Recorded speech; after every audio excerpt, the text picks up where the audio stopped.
പൂരം നിറവിൽ ചിനക്കത്തൂരും കൊങ്ങൻപട നിറവിൽ ചിറ്റൂരും. ചിനക്കത്തൂരിന് പൂരവും ചിറ്റൂരിന് കൊങ്ങൻപട ഉത്സവവും ആവേശമായി ഒഴുകിയെത്തിയത് ജനസഹസ്രങ്ങൾ.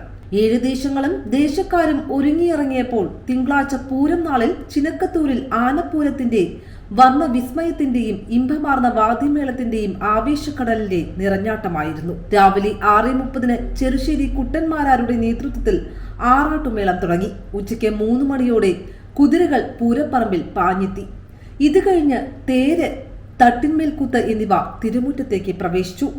വഴിപാട് കുതിരകളും കാളകളും പ്രത്യേക പൂരം. ആഘോഷക്കാരും വാദ്യമേളങ്ങൾക്കൊപ്പം തെയ്യത്തിന്റെയും കാവടിയാട്ടത്തിന്റെയും അകമ്പടിയോടെ കാവുകയറിയതോടെ ആനപ്പൂരത്തിന്റെ വരവായി. കിഴക്കൻ ചേരിയിലും പടിഞ്ഞാറൻ ചേരിയിലുമായി 27 ആനകൾ നെറ്റിപ്പട്ടം കെട്ടി അണിനിരന്നു. യഥാക്രമം ശങ്കരൻകുട്ടിമാരാരും ചെറുശ്ശേരി കുട്ടന്മാരാരും പഴുവിൽ രഘുമാരാരും തുടങ്ങിയ മേളപ്രമാണിമാർ അണിനിരന്നു. പാണ്ടിമേളവും ചേർന്നപ്പോൾ പകൽപൂരം നിറഞ്ഞ ആവേശപൂരമായി. കുട്ടിയെഴുന്നള്ളിപ്പ് കൂടിയായപ്പോൾ ആവേശം ഇരട്ടിച്ചു. ചൊവ്വാഴ്ച അതിരാവിലെ വീണ്ടും ആനപ്പൂരം, തുടർന്ന് തേര്, തട്ടിന്മേൽക്കൂത്ത് എന്നിവ തിരുമുറ്റത്ത് എത്തിച്ചേർന്നു. കുതിരകളി കഴിഞ്ഞ് ആറാടി കുടിവിപ്പ് കഴിഞ്ഞതോടെ ഇത്തവണത്തെ പൂരത്തിന് ഹൃദ്യമായ നിറവായി. കൊങ്ങൻപട രണോത്സവത്തിന്റെ ആവേശത്തിൽ തിങ്കളാഴ്ച ചിറ്റൂരും ഭക്തരുടെ അലകടലായി.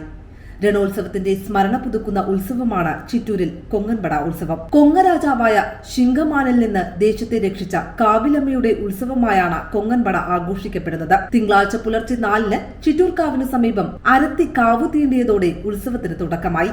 യുദ്ധ സന്ദേശമറിഞ്ഞ ദേശക്കാർ കൊങ്ങനുമായി യുദ്ധത്തിന് തയ്യാറാണെന്ന വിളംബരവുമായി ഈടുവെടി മുഴങ്ങി. രാവിലെ വാൾവെച്ചപാറയിൽ നിന്ന് എഴുന്നള്ളത്ത് നടന്നു. തുടർന്ന് ചിറ്റൂർക്കാവിൽ പല്ലാവൂർ ശ്രീധരന്മാരാന്റെയും സംഘത്തിന്റെയും നേതൃത്വത്തിൽ പഞ്ചവാദ്യവും അരങ്ങേറി. വൈകിട്ട് 3-ന് ദേശക്കാവിൽ പഞ്ചാരിമേളം ആരംഭിച്ചു. വൈകിട്ട് 5:30 വേട്ടയ്ക്കൊരു മകൻ കാവിൽ നിന്ന് ദേവിയും കോലക്കുട്ടികളുമായി ചിറ്റൂർക്കാവിലേക്ക് എഴുന്നള്ളത്ത് നടന്നു. കൊങ്ങരാജാവുമായി ദേശക്കാർ ഏറ്റുമുട്ടിയ സംഭവത്തെ അനുസ്മരിക്കുന്ന ചടങ്ങാണ് ഇത്. തോട്ടിവേല, തട്ടിന്മേൽക്കൂത്ത് എന്നിവ അകമ്പടിയായി. രാത്രി 8-ന് പാണ്ടിമേളം കൊട്ടി കാവ് കയറി. രാത്രി 10-ഓടെ കൊങ്ങൻ പടയാളികളുമായി എത്തി ചിറ്റൂർക്കാവിന് മുമ്പിൽ ഓല വായിച്ചു. തുടർന്ന് പടയോട്ടം, കട്ടിൽ ശവം എന്നിവ നടന്നു. പുലർച്ചെ 3-ന് രാവേല, തുടർന്ന് പാണ്ടിമേളത്തോടെ കാവുകയറ്റം നടന്നു. ഉത്സവത്തോടനുബന്ധിച്ച് ചിറ്റൂർ പട്ടണത്തിൽ ഉച്ചയ്ക്ക് 2 മണി മുതൽ ഗതാഗത നിയന്ത്രണം ഏർപ്പെടുത്തിയിരുന്നു. കൊങ്ങൻപട ഉത്സവത്തിന്റെ സമാപനം ചൊവ്വാഴ്ച നടന്നു. ഈ നിറവിന്റെ ഉത്സവവും മറ്റൊരു ആവേശക്കടലായി.